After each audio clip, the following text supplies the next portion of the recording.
Hey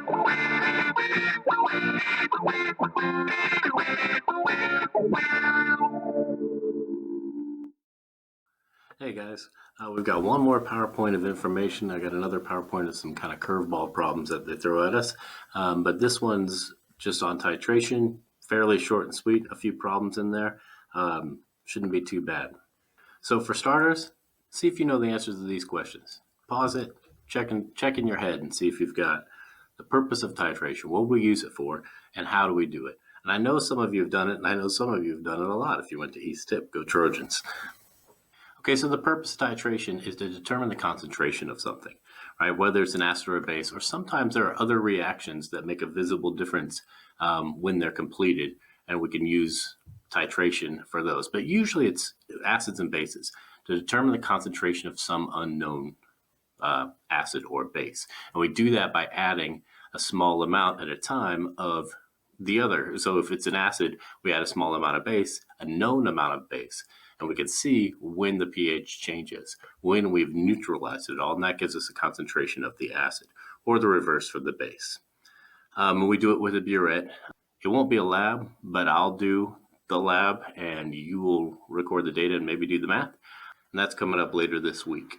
In a titration, we often use a pH indicator. And so the purpose of an indicator is to let us know when we've reached equilibrium, when we've gone from just diluting the acid to making it completely gone, or the base, either way. And so we have these indicators that change color at a lot of different pHs. So we have a variety of these. And based on what acid or base you're neutralizing, you might pick a different indicator. And that's just so that you're picking one that is in that transition stage. Let me show you what I mean. So this is a strong acid, something like hydrochloric acid, titrated with sodium hydroxide, which of course is a strong base. So we got a strong acid, strong base titration curve. And this is that range I was talking about. We want a pH indicator that's going to change color somewhere in here, because that's where we're going from excess acid to excess base. So somewhere around that equivalence point, we want a pH indicator that's going to change color there, so we can see when we go through this. And you can see this happens at basically one volume. So we're adding a drop or two and we get a big color change. And that helps us to determine the concentration of, in this case, the acid that we're neutralizing with the base. So if we look at a graph like this, so this is called a titration curve. And like I said, this is a strong acid with a strong base. And we can look at each step along the way. And at this point right here, that's where our acid is completely neutralized by our base. So what we have here is, yes, we have hydronium and we have hydroxide, but they're in equal concentrations. And in the case of a strong acid and a strong base, those are going to be in equal amounts at pH 7, because we are going to completely ionize both the acid and the base, and therefore completely neutralize each other. And because Kw equals Ka times Kb, Ka and Kb are equal to each other. Kw equals 1 times 10 to the negative 14th. So Ka and Kb have to be 1 times 10 to the negative 7th each. If the acid in this reaction is hydrochloric acid, the solution that's made at this point, right? What else is in here? Well, if we use sodium hydroxide, of course, we're going to have some sodium here, and we're going to have some chloride ions in here too from the HCl. So what we actually have at that point right there is just salt water. It's sodium chloride in water. So how could we make that solution? Add a little salt to some water. So let's look at the other parts of this graph. Down here where the pH is low, we've got a lot of this, right? A lot of hydronium. Is there some hydroxide transiently appearing? It doesn't last very long if it does, because it's going to very quickly react with one of these hydronium. We're going to have a bunch of hydronium, and of course we're going to have water and things like that, and the sodium and the chloride still. And up here we've got a lot more of the hydroxide, and little or no of the H3O of the hydronium ions. Still water, still sodium, still chlorine. Sure. As we add the base up here, notice that it starts to flatten out. We're adding more and more base, and the pH is not going higher. Take a minute and think about what we're adding and why it doesn't go higher than around here. Pause the video if you have to. As a further question, let me ask you, what is the asymptote of this part of the curve? Where is that going to not pass? And to answer these questions, you've got to see what is the solution that you're adding. And in this case, you're adding 0.1 molar sodium hydroxide, right? That's what's being added. So at some point, no matter how much sodium hydroxide you add, you are just making 0.1 molar. You're making it closer and closer to 0.1 molar. And of course, 0.1 molar would be a pOH of 1. And so therefore a pH of B14 minus 1 equals 13. And that's our asymptote. So 13 is going to be our asymptote. The equivalence point, so looking at a titration curve, the equivalence point is the point where you have the same number. It's that place we were just looking at, where you have the equal concentration of hydronium and hydroxide. Right? That's the equivalence point. We have neutralized the acid with the base in this case. And as I said before, that point is going to be pH of 7 when you've got a strong acid and a strong base. Remember, the conjugates are so negligible, right? They don't contribute to the pH at all. They don't do anything at all. That's what makes it a strong acid and a strong base in the first place, is that their conjugates are so weak. All right, so here we've got a different graph. We've got titration of a weak acid, something like acetic acid or something like that, titrated again with a strong base. Now, we've done problems where we've had to find the pH of combinations, strong bases with weak acids. We've done this kind of problem before, but here we're seeing it in action as we go from in excess of the acid to in excess of the base. And so we're going to be able to see all three of those types of problems that we've looked at, how they show up in a graph. So at this beginning part, we start adding base to this, and it starts to go up, and that makes sense because you're adding a base, but then it flattens out quite a bit.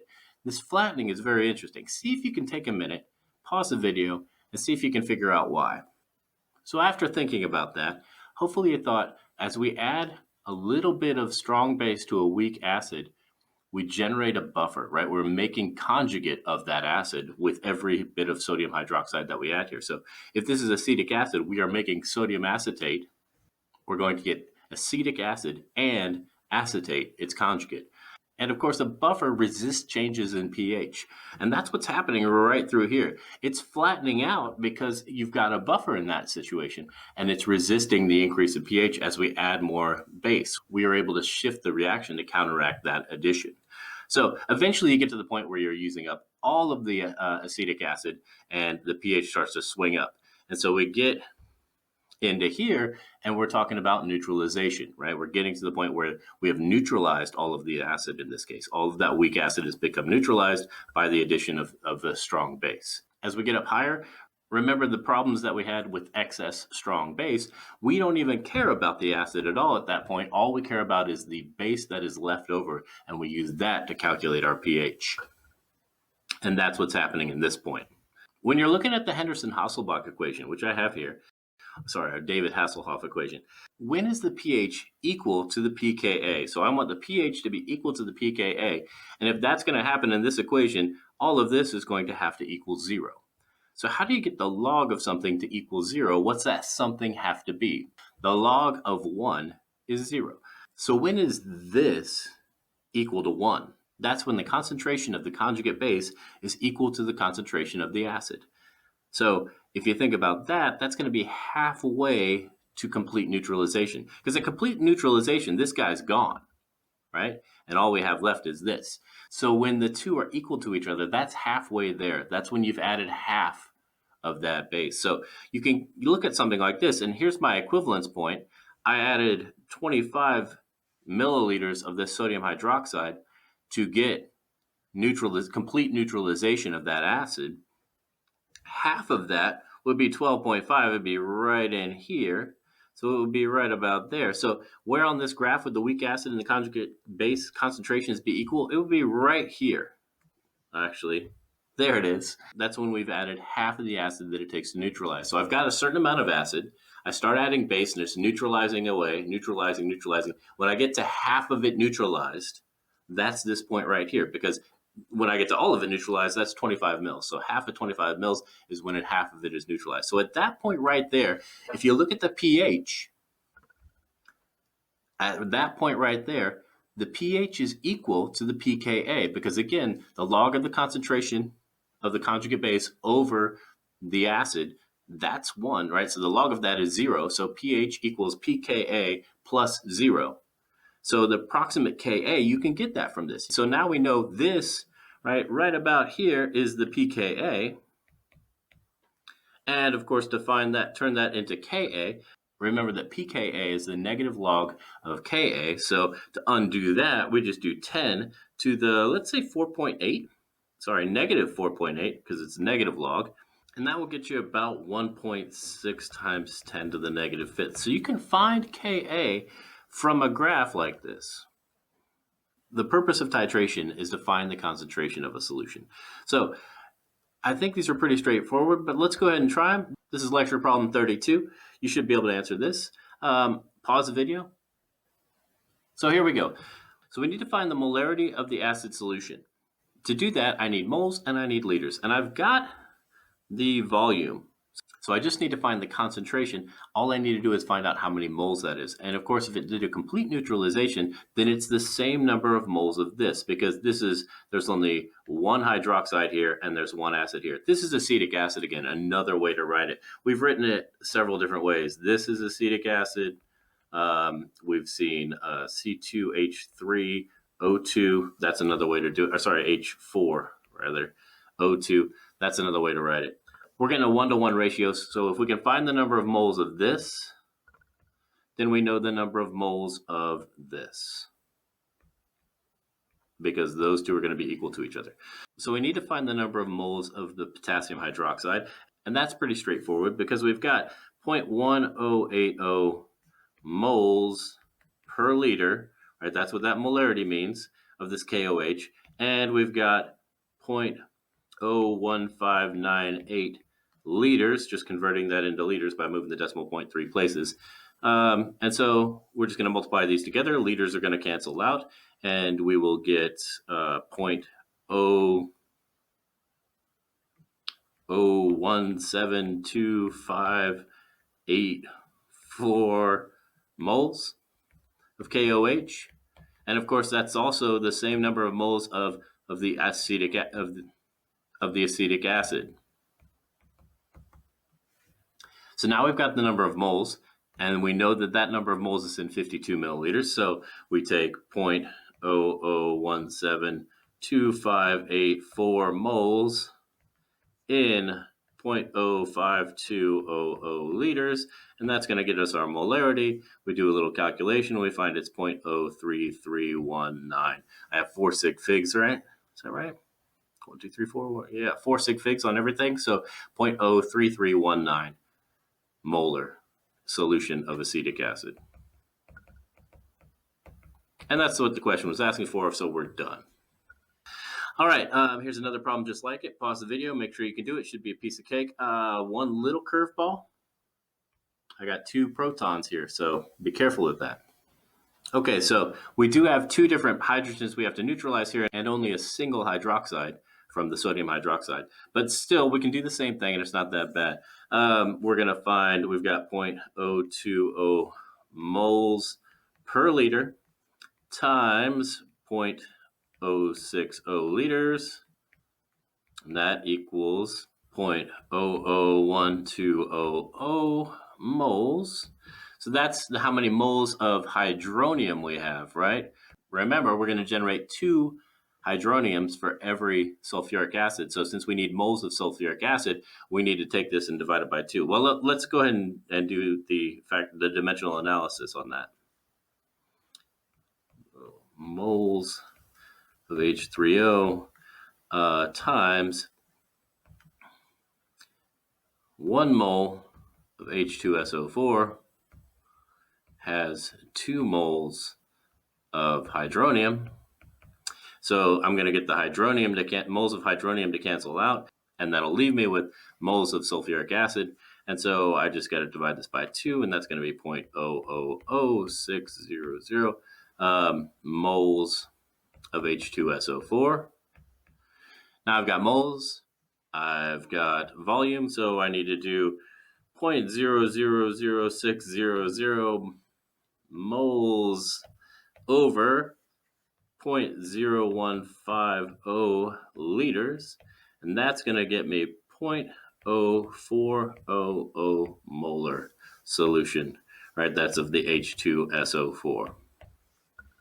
All right.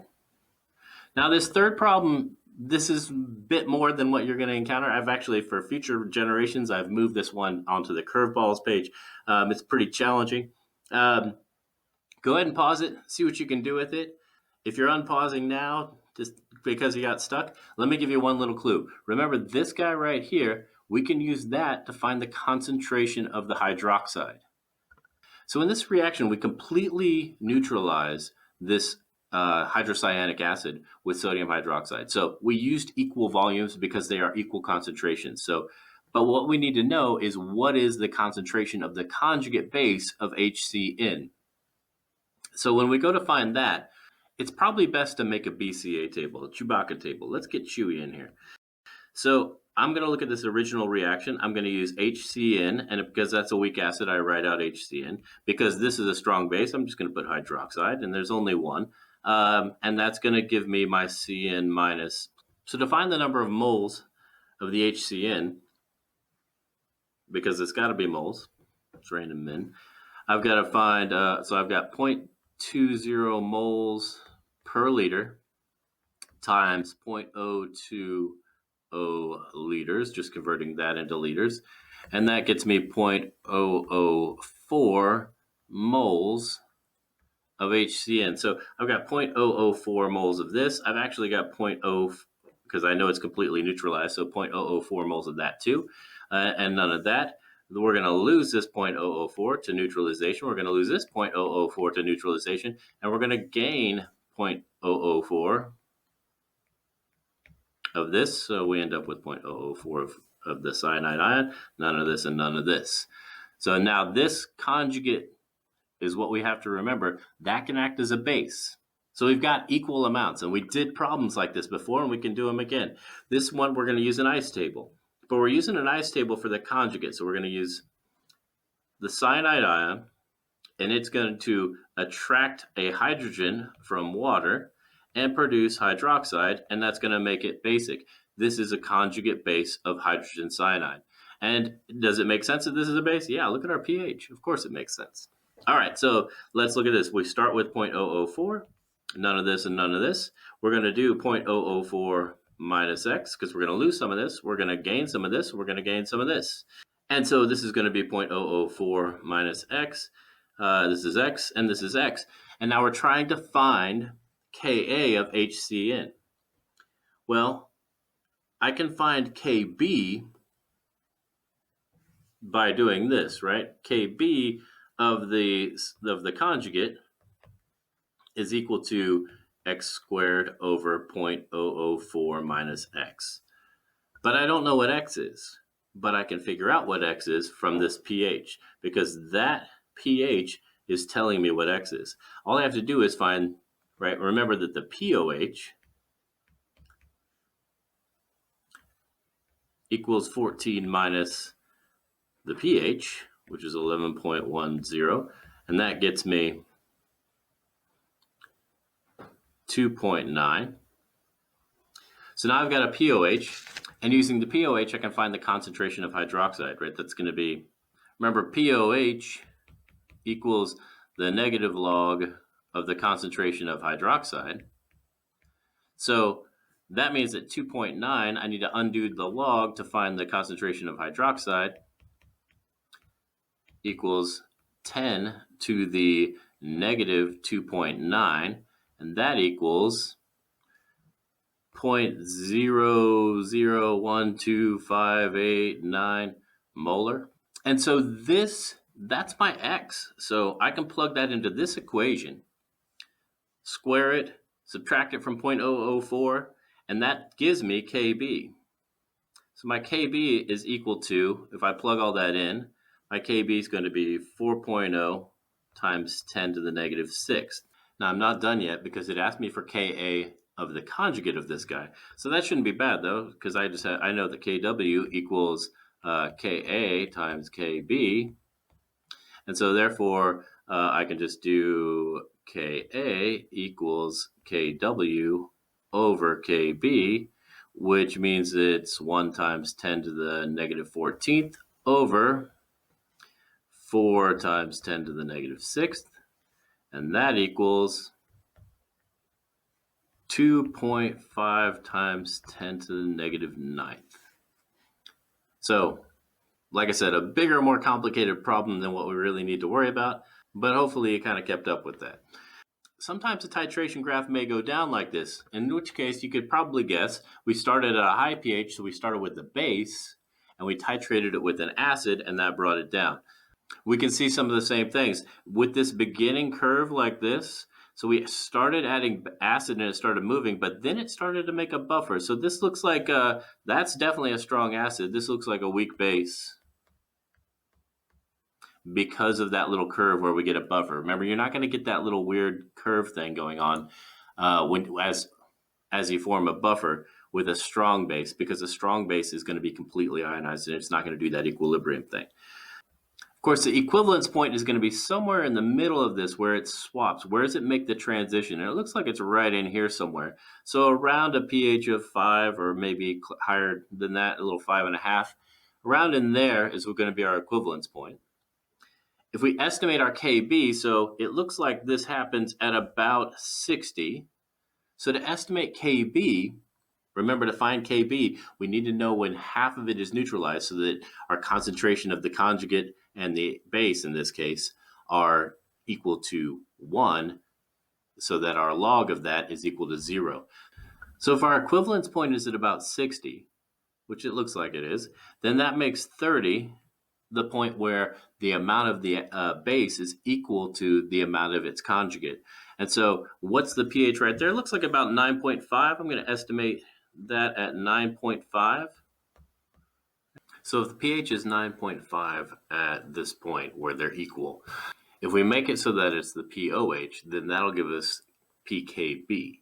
We could use the pH, find pKa, and then do the 10 to the negative 14th divided by Ka, and that would give us Kb. But this way is a little easier, so we just have to do 14 minus 9.5, and that's gonna give us our pOH, and so that's gonna be 4.5. And so we take 10 raised to the 4.5, negative 4.5, right? Negative log to the negative 4.5, and that equals 3.16 times 10 to the negative fifth. Let's say 3.2 times 10 to the negative fifth.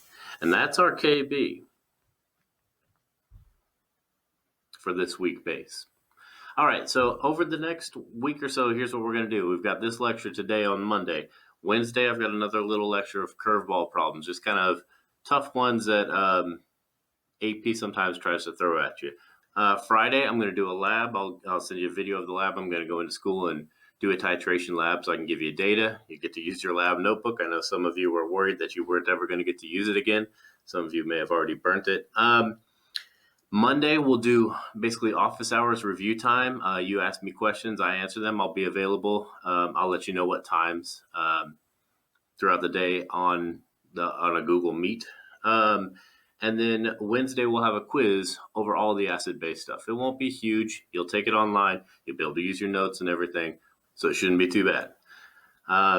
After that, we'll start looking at the free response from previous AP questions, trying to set you up for success when we take that AP exam, because we are going to have just 2 long form free response questions. So basically 20 points worth of material.